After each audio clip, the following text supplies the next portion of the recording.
This has got to be, like you say, more than pageantry. This just can't be a rotate that you make, and it's just setting up there for setting up their sake. You know, he needs to check in over towards Ruins. This is a perfect opportunity for them to figure out how they want to deal with Ruins. We got a northwest circle on this one. If he recalls the rest of the boys, which they, honestly, in my opinion, should be moving pretty shortly. It's something they struggle with every time. Yes, Ralph sends up this way. You've got to follow up on that. You have to follow up on that. Yeah.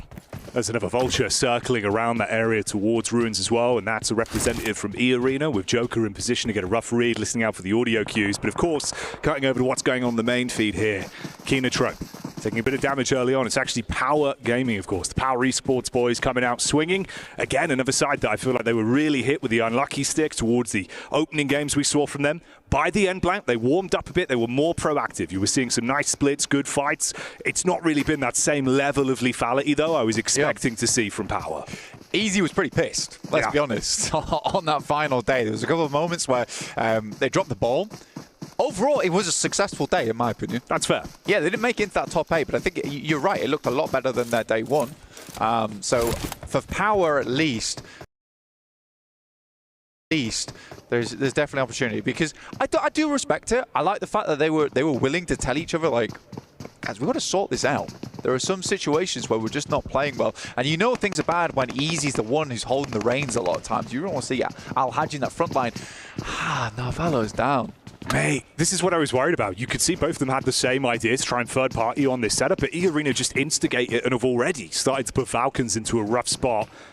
The AX setup as well on the drop, it's Henry that goes down. The thing that worries me here, this is way slower. The last time they went for this hot drop, they were taking the punches. They were the ones engaging. Henry seems like he went in for an opening sort of punch with the DBS. Didn't work. He's down, he's isolated, no one's there to back him up. But that worries me. Already, that's a sign of them not playing as confidently as they did last time. It makes no sense to me either for Falcons, because if you're on that rotator from Sami, you've got a quick angle to get across that bridge there. Remember, Thunder Talk's out in the game. Camp Alpha, technically open. Alter Ego in the game. That's the Northwest Island pop open as well, so you've got teams moving in, but most likely on this first game of the survival stage, Camp Alpha is going to be pretty bare. Let's be quite frank about it, and I think for the Falcons, this should have been a quick read, sent up, go towards Camp Alpha, or at least the compounds on that south side of it, scout it, then move further in.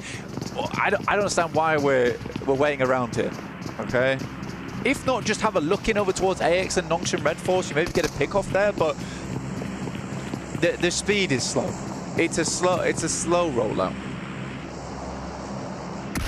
This is certainly a slow setup here as well. Doxy just playing on the edge towards the doorway there. You've got Cyrax in position. If he runs in, baited out by the shots, you should get a quick connection off with the DBS, take him down from the sidelines. There's only 3 of them left, of course, with Henry falling early. Oh, the decision-making on it! He had the timing for so long. Doxy gets in, not just with one, but a second follow-up supported by the squad, and that's how they shut them down. God. I mean, fair play to him, right? He got the hit reg off. Yeah. And he just doesn't do enough damage. I think the annoying thing for him is that Doxy just goes in with such careless abandon that it's almost hard to hit the shot on him.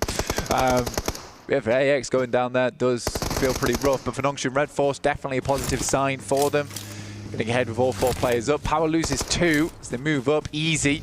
Frontliner, nade in hand, always has been touted as one of the better players on that team when it comes to those nades. Yeah, this was silly, in my opinion. Yeah. Oh, man. Yeah. Wow. That's a lot of emotion. Yeah, I mean, you know how much it means to them. And that is a brutal start. One, you've got to sit there and just really absorb the atmosphere of the other teams now. No influence you can have on this lobby. Dude, it also causes problem for you into the future, because now you're kind of considering whether you should keep going back to Paradise Resort. True. All right, it sets a precedent for Yangon Galacticos. Power Al-Hadji's still down. Managed to get 2 elims this game. I don't know how far he is out from this compound. We'll see if they can get him back up again, but I think it's highly unlikely. Vision down to 2. Marcelo and Volt still up. Volt had some pretty good success, I would say, in the group stage. I think he was carrying the team quite a few times. See what he's able to do here. What? There is so much space. The Northwest Island, it's so crazy. I mean, 4 thrives in hard tin. You know, Thunder Talks, Camp Alpha, Alter Ego, top side of the mountain. Teams should know. There is so many locations. I don't know why no one went to any of these spots either. I wonder if they just assumed that they would just be running into hot drops, and it's just hilarious to me that we instead get hot drops on Ruins as well as Paris as well. Yeah. Yeah, indeed. It's already looking like a bit of a scrappy one to kick us off here, going into the first day of survival stage. It's uncomfortable as well for Power, right? You had that third party set up towards the ridge side there with HORAA getting the vision down, so they were able to take the connection shot off onto Al-Haji. And you're just trapped, feeling like sitting ducks, especially from the angles they've got if you try and peek out into it. Okay, E-Arena on our screens here, though. Already claimed that one elim to start things off. Could be a good setup from Loxy from the sideline. Molly in through the door. Nades responding on top of it as well. Spam on the smoke to see if he can get a connection. Toxic has that nade towards the backside. You've got a bit of a reposition from Joker there. He was the man that took a big blow onto Falcons to knock one player early, and he's still building. Good close quarters combat, quick reposition, find himself some cover. Wanted to convert onto the knock, but instantly bitten back upon by Silas. This is the technical best team in survival stage. Wow, that could have been a big amount of damage going through. Moment has to back off the building. Nasty bounce on that one will cause it to jump back, but the shots coming through from Team Falcons now. Finally made that decision to cross the bridge. Took them a while, and it required E-Arena to make that move first. But for Regnum Kaya now, they need to speed up this fight. They've got to clean them out, remove Mormon from the position, so they've actually got some backline cover with that roam up from Falcons. You're going into his domain though. DBS, nice moves to at least try and bait him off with the peek from the side, but Mormon's ready for the first. While down, just 2 players there for Regnum Kaya. Not ideal whatsoever. Not an easy circle to play for Regnum Kaya. But getting in here on this engagement, I think for Loxy, he's getting caught on the backside here. No information. It was a bit of a weird one with the 1-3 split going on. And the timing's just a bit off. It's a good Molotov actually from Joker as well, because it prevents Loxy from going back in that building, forces him to take that 1v1, and he's got the lip to play around with. You just wonder if the comm didn't come through fast enough for the rest of the team to react. Now just Silas, Poshpik left alive. They've got no clue where these bullets are coming from either, scanning the horizon.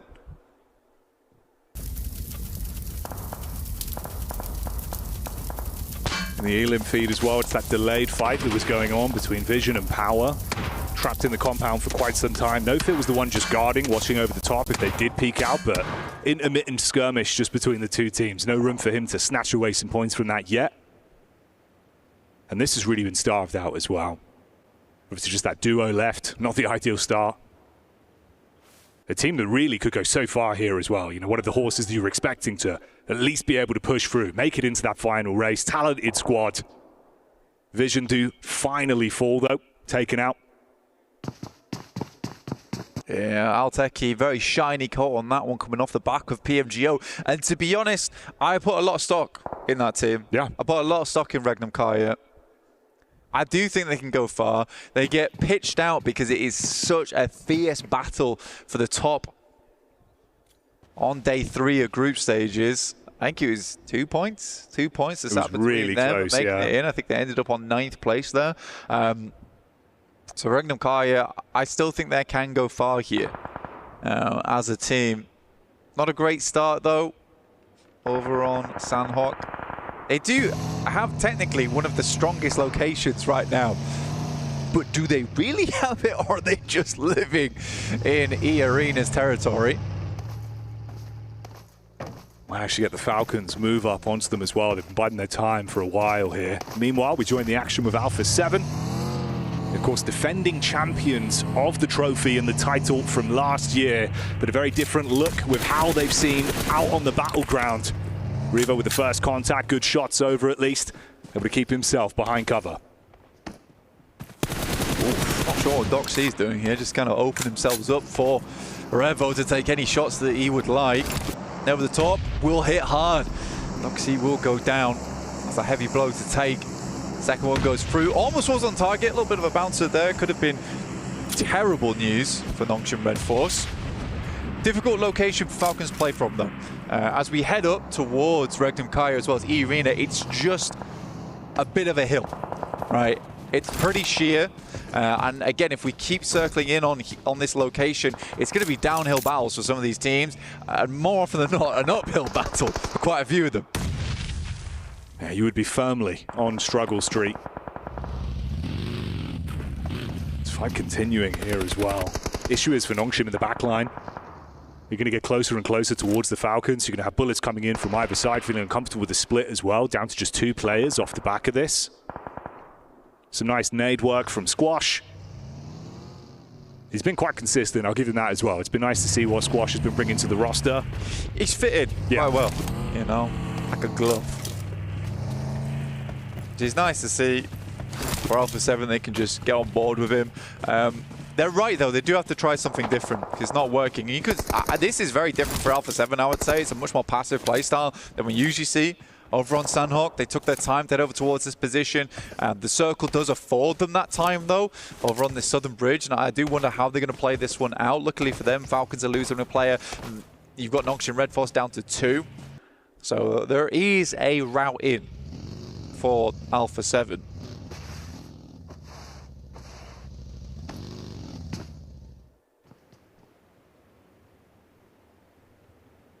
Regnum Karia as well. It feels like it's so unfortunate with the setup there of how that initial fight went. Then ever since, right, you've been trapped. Silas just having to keep himself in cover with the vehicle behind. Knows there's teams around him. The crazy thing to me is that E-Arena's not cleared them. No. Because I get that Silence could take shots. I mean, if I'm E-Arena right now, I'm looking to clear Regnum Kalia as this circle starts to push in. A lot of these teams on the northeast side are worrying about one another as opposed to E-Arena and Regnum Kalia. You don't want them sat in this location. It's such a strong spot as well, considering like the surrounding area of it, where it's quite difficult to push over to that location. There's a little bit of cover in terms of trees as well as the rocks. But you have prime location. And so do Falcons. Falcons managed to pull this back from what was a bit of a shaky start, in my opinion. I feel like they could have had this a lot sooner. They had the reposition from Ragnar as well, of course, the last remaining member of HORAA Esports. Not bad considering they found themselves 6 eliminations, but obviously going to want to try and steal away more. So much line of sight to play with. Really just tucked in now. Vehicle gets hit with a barrage of bullets from the bridge there. Korea being able to get vision onto him, so he's just got to tuck in. I think he shot his own tyre out. I think he has, yeah. Accidentally. Danger close, danger close. Yeah, not ideal. I guess this has at least taken the attention off Binny. Obviously, he tucked in underneath the bridge a while ago when Nongshim had to back off. Check it. At least check it. He should know there's another team around here. He clears one. He knows there's at least 2 players up for Nongshim Red Force. Clear the bridge, please. This actually spot it as well. Late on the rotate. Man, he could be problematic. For Alpha 7, they've got a fantastic spot to play out this game, at least get a top 4, right? You don't clear bridge, you lose a player to bridge, that hampers your chances. In the meantime, Yangon Galacticos have been pushing in from the blue, right? Now they're up against Influence Rage, and Myrna sends a wild spray in over towards Diego, who luckily gets the shot around the side. Vision obscured, but the bullets are on target for Diego, though. Response back up close, and it's all gone wrong. Lay on the bandage. I mean, to be fair, I'm saying that, but in the moment, that's a difficult decision to make. Yeah. You got to be quick thinking. So I can't be too upset with that one. I think the fact that Yangon Galacticos gets as far as they do is already fairly impressive. HORAA Esports moving across from that northeast side. They do clean up Kino Trope with Scarface actually finding those shots from Fireflux. Always on the long range, that guy, as we go in towards our next circle. That's brutal. That is brutal. Almost no reason to be on the south side of the circle here. And Revo goes down. Was that to Tizzy or Billy? Tizzy, yeah, Tizzy from the coastline. It is sloppy. Yeah. It is sloppy. I think the thing is, yeah, okay, they finally got vision onto it. That's the scary bit, because then obviously you turn your head on a swivel, you're expecting back towards the coastal side. Binny might have been able to cause some issues, both dive in towards the water. Oh, mate. This is getting messy. Squash is looking around the side. There is a team coming through. That is a nice angle. Well played, Squash.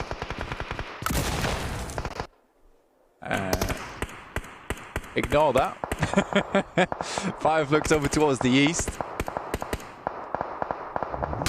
Right now, they just need to clear a lot of these teams on their eastern side, but they lose 1 in Solus, which is not good. They have a lot more teams to deal with, and they need a large roster to make that happen.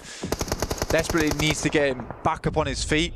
Binny will go down eventually. Regnum Kaya actually winning on the north side. Squash finally being able to finish that one off onto Binny as well. And you're right. It's not ideal whatsoever for an intense game. Bullets back over onto it. Meanwhile, we lose the last representative from HORAA Esports as well. It's 2 guys. Wow. It pushed them. Yeah, go for something confident here, surely. Play off one another. I mean, Silas has just been tucked in this exact pass for like a good, what, 5-10 minutes? Effectively uncontested. The nade back.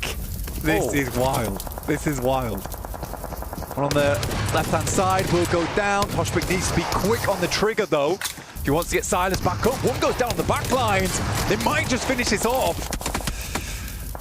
Now just Mormon left alive. Toshbek in a 1v1. Oh, the peek into it. Okay, quick switch to the shotty secondary and able to mop that one up. But that is rough, dude. The fact he's forced it down to the solo, decision to make to go for the pick back up as well, especially with Fireflux further down the hillside. How has he got away with so much mischief? Just 2 of them. 35 seconds. I think he has time to get Sakura back up again, but yeah, messy. Very, very messy. I do think that the arena could just have pushed them slightly earlier there. With nades, take 2 angles. If you're getting shot, just back it up. Falcons, though, fantastic spot. Could have had 4. Alvaro didn't go down. But Alpha 7 do make it to that coastal side, and Tizzy continues to be a problem. Yeah, the double spray. What? He got the backline angle for a double spray onto Alpha 7. They know he's here. They were aware from so long ago. Exposed himself to it. This is brutal, bro. Roll up as well. Falcons potentially realizing now's the time to go in. Koa from the sideline spots them. Exchange on points between either team. We say goodbye to Alpha 7. And Falcons looking to put themselves in a good spot. Alpha 7 Falcons just take down Tizzy there. Honestly. Fair play to the Falcons. This has been an odd game all round. Let's be honest. I think Falcons could have been quicker over towards that north side. There's a lot of teams on that Northwest Island that were cut out in that top 8. Who were finding the most success there. Nade goes down over towards Ralph. My. Literally eats it, chomps down on it. No big deal. That's nuts. A Maxim-esque nade right on target, but he barely survives with a sliver of HP. Difference is, obviously, when you look at the battle of attrition, right? Falcons, the only squad that have 3 players left alive going into this. Want to play off one another. Rotate over from Fireflux as well. The arena in position to at least get a shot potentially back onto Redox from the side. Scarface is not... He's a bit of an unknown factor here for these teams because he is incredibly good when it comes to these open sight lines. They also have this ridge to work around. And Fireflux are currently inside the circle. Falcons have to push out into that open ground. E-Arena also need to move, but they're close to the circle, so they can afford to wait slightly. You can see here Koa as well as Ralph edging closer and closer. That's a big Molotov. Very, very nicely placed. That's Ralph going down, and Koa has to play in the smokes, but there's Scarface. Oh, here he comes. Unloads the magazine, gets a clean connection off. Sakura down, sideline back over from Redox. Goes both ways. Wave goodbye to E-Arena. Leaves us in the final fight with just 2 squads, Fireflux and Falcons. This is fantastic from Koa, man. He has to immediately start moving up. He knows he can't delay. And I think actually Fireflux won't expect him being this close. Like, that was a stellar decision from him.